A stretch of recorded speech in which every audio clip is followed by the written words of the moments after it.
السلام علیکم ورحمۃ اللہ وبرکاتہ۔ کیسے ہیں آپ؟ اللہ پاک آپ سب کو قرآن پاک سے جوڑے رکھے اور قرآن کو پڑھ کر سمجھ کر اس پر عمل کرنے کی توفیق بھی عطا فرمائے، آمین ثم آمین۔ آج ہم سورہ انعام کی آیت نمبر 26 اور 27 انشاءاللہ تعالی ترجمہ اور مختصر تفسیر پڑھیں گے، تو آئیں شروع کرتے ہیں۔ اعوذ باللہ من الشیطان الرجیم، بسم اللہ الرحمن الرحیم۔ سورہ انعام آیت نمبر 26۔ وَهُمْ يَنْهَوْنَ عَنْهُ وَيَنْأَوْنَ عَنْهُ وَإِنْ يُهْلِكُونَ إِلَّا أَنفُسَهُمْ وَمَا يَشْعُرُونَ۔ ورڈ ٹو ورڈ ترجمہ دیکھتے ہیں۔ وہم اور وہ، ینہون روکتے ہیں، انہو اس سے، وینعون اور بھاگتے ہیں، انہو اس سے، وَإِن اور نہیں، یہلکون وہ ہلاک کرتے ہیں، الا مگر یا صرف، انفسہم اپنے آپ کو، و اور ما یشعرون وہ شعور نہیں رکھتے۔ بہا محاورہ ترجمہ۔ اور وہ اس سے روکتے ہیں اور اس سے دور رہتے ہیں، اور وہ اپنے سوا کسی کو ہلاک نہیں کر رہے اور نہیں سمجھتے۔ تفسیر یوں ہے کہ عام لوگوں کو آپ صلی اللہ علیہ وسلم سے اور قرآن سے یہ لوگ روکتے تھے تاکہ وہ ایمان نہ لائیں اور خود بھی دور دور رہتے ہیں، لیکن لوگوں کو روکنا اور خود بھی دور رہنا، اس سے ہمارا یا ہمارے پیغمبر صلی اللہ علیہ وسلم کا کیا بگڑے گا؟ یہ اللہ فرما رہا ہے۔ اس طرح کے کام کر کے وہ خود ہی بے شعوری میں اپنی ہلاکت کا سامان کر رہے ہیں، گویا وہ دوہرے مجرم ہیں، اور جو لوگ ان کی کوششوں کی وجہ سے راہ حق سے دور رہتے ہیں ان کے گناہوں میں سے اپنے اوپر بوجھ ڈال رہے ہیں گناہوں کا، لہٰذا ایسے لوگوں کی ہلاکت کس قدر شدید ہوگی، اور اس بات کی انہیں سمجھ نہیں آ رہی کہ وہ خود ہی اپنے ہاتھوں کیسے اپنے پاؤں پر کلہاڑی مار رہے ہیں۔ مشرکین مکہ قرآن کریم کی صرف تکذیب پر ہی بس نہیں کرتے تھے، بلکہ لوگوں کو اس کے پڑھنے اور سننے سے بھی روکتے تھے کہ کہیں ان سے متاثر نہ ہو جائیں، اور خود بھی حد درجے کی نفرت کا اظہار کرتے ہوئے اس سے دور رہتے تھے، اور وہ ایسے حرکتیں کر کے نبی کریم صلی اللہ علیہ وسلم کو کوئی نقصان نہیں پہنچا سکتے تھے، کیونکہ اللہ تعالیٰ تو اپنے نور کو مکمل اور اپنے دین کو غالب کر کے رہے گا، جیسا کہ اس کا وعدہ ہے۔ یہ لوگ خود اپنے آپ کو ہلاکت کے دہانے پر لے کے جا رہے ہیں، لیکن ان کو اس بات کا احساس بھی نہیں ہو رہا کہ کس طرح آہستہ آہستہ وہ دوزخ کے اور اللہ کے عذاب کے قریب پہنچ رہی ہیں۔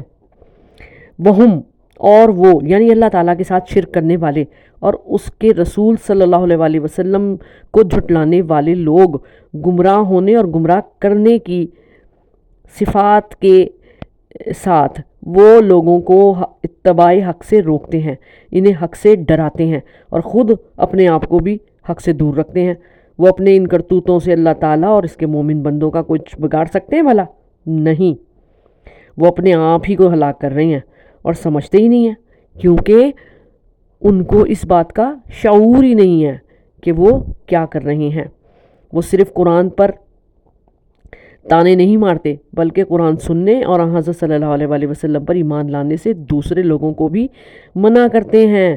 بہت سی بدعت پرست علماء اپنے ماننے والوں کو اس لیے قرآن مجید کا ترجمہ پڑھنے سے منع کرتے ہیں کہ کہیں وہ اللہ کے عشق میں، جذب کی کیفیت میں نہ آ جائیں اور پاگل پن کی بھول بھلائیوں سے نکل کر کہیں سیدھے رستے پہ نہ چل پڑیں۔ لا حول ولا قوت الا باللہ العلی العظیم۔ وَهُمْ يَنْهَوْنَ عَنْهُ وَيَنْأَوْنَ عَنْهُ۔ آج کل بھی بہت سے شرک اور بدعت میں مبتلا مولوی اہل توحید کی تقریریں سننے سے لوگوں کو منع کرتے ہیں اور خود بھی نہیں سنتے، بلکہ قرآن مجید کا ترجمہ پڑھنے سے لوگوں کو روکتے ہیں کہ کہیں حق واضح ہو جانے کے بعد اسے قبول کر کے ہمارے چنگل سے نہ نکل جائیں۔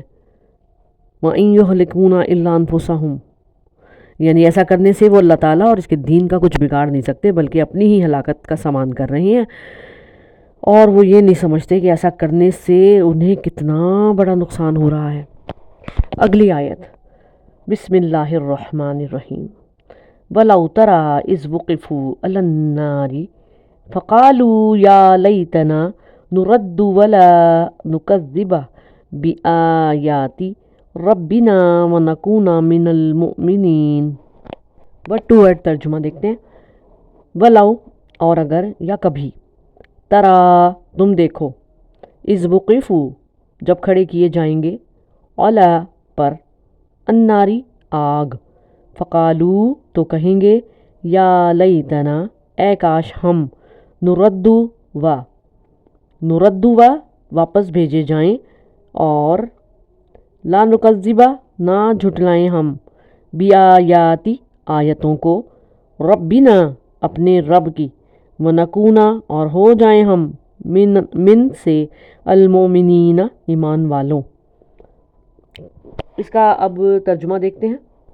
اور اگر آپ اس وقت دیکھیں جب دوزخ کے پاس کھڑے کیے جائیں تو کہیں گے، ہائے کیا اچھی بات ہو کہ ہم پھر واپس بھیج دیے جائیں، اور اگر ایسا ہو جائے تو ہم اپنے رب کی آیات کو جھوٹا نہ بتلائیں اور ہم ایمان والوں میں سے ہو جائیں۔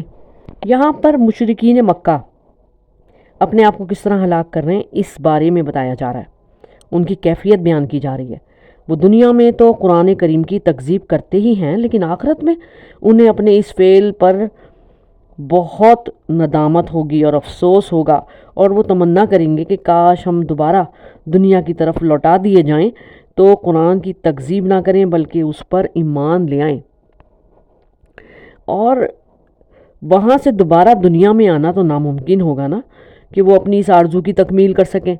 کافروں کی اس آرزو کا قرآن نے متعدد مقامات پر ذکر کیا ہے، جیسے سورہ مومنون آیت نمبر 107 اور 108 میں فرمایا گیا کہ اے ہمارے رب، ہمیں اس جہنم سے نکال لے، اگر ہم دوبارہ تیری نافرمانی کریں تو یقیناً ظالم ہیں۔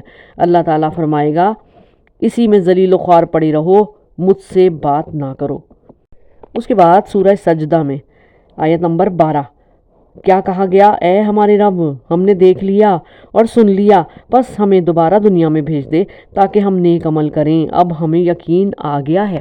تو جو لوگ دنیا میں قرآن کے بارے میں کہا کرتے تھے کہ یہ ہمارے کانوں کے لیے بوجھ ہے، ہم نے یہ باتیں نہیں سننی، وہ جہنم کے کنارے کھڑے ہو کر آیات ربانی کی حقیقت کا اعتراف کریں گے، اور دنیا میں حق کی شہادت نہ دینے کے جرم کا اعتراف کریں گے اور افسوس کا اظہار کریں گے، جیسا کہ پہلے بھی بار بار بیان ہوا ہے کہ وہ قیامت کا دن جو 50,000 سال کا ہوگا، اس میں مختلف مراحل ہوں گے جو کہ ہزاروں سال پر مشتمل ہوں گے۔ قیامت کا ہر مرحلہ مجرموں کے لیے سخت سے سخت تر ہوگا۔ پہلے مرحلے پر مجرم شرک اور جرائم کا انکار کریں گے، اس کے بعد ان کی زبانوں پر تو مہر لگا دی جائے گی، لیکن ان کے اعضاء بول بول کر ان کے بارے میں گواہیاں دیں گے۔ اس کے ساتھ ہی جہنم کو 70,000 فرشتے بھاری بھرکم زنجیروں کے ساتھ کھینچ کر لوگوں کے سامنے لائیں گے۔ ہر زنجیر کے ساتھ 70,000 فرشتے ہوں گے۔ جب مجرموں کو جہنم کے قریب کھڑا کیا جائے گا تو وہ آہو بکا کرتے ہوئے اس خواہش کا اظہار کریں گے کہ کاش ہمیں دنیا میں دوبارہ سے جانے کا موقع مل جائے اور ہم وہاں جا کر رب کے احکام کی تکذیب کرنے کے بجائے اس کے ہر حکم پر ایمان لے آئیں اور حکم بجا لائیں۔ ان کا یہ اقرار حقیقت پر مبنی یا دائمی ہونے کے بجائے وقتی ہوگا۔ وہ صرف یہ چاہیں گے کہ یہ عذاب ہمارے سر سے ٹل جائے، کیونکہ اگر انہیں دنیا میں لوٹا بھی دیا جائے نا تو وہ پہلے کی طرح اللہ تعالیٰ کے احکام کا انکار کرتے ہوئے کفر و شرک میں ملوث ہوں گے۔ کیونکہ وہ عادی مجرم تھے، لہٰذا اب بھی جھوٹ سے کام لے رہے تھے۔ یہ اس لیے ہوگا کہ ان کا نظریہ تھا دنیا کی زندگی ہی مستقل زندگی ہے، اسی لیے وہ مست تھے اس زندگی میں، حالانکہ دنیا کی ہر چیز ہی ناپائیدار ہے اور پکار کر اللہ کی وحدانیت کا ثبوت دے رہی ہے۔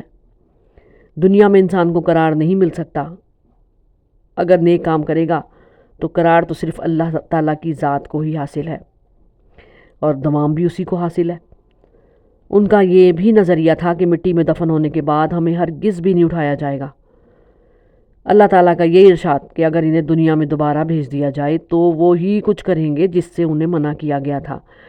یہ اس لیے کہ انہوں نے دین پر دنیا کو مقدم سمجھا اور اللہ تعالیٰ کی رضا پر دنیا کی زندگی کو ترجیح دی۔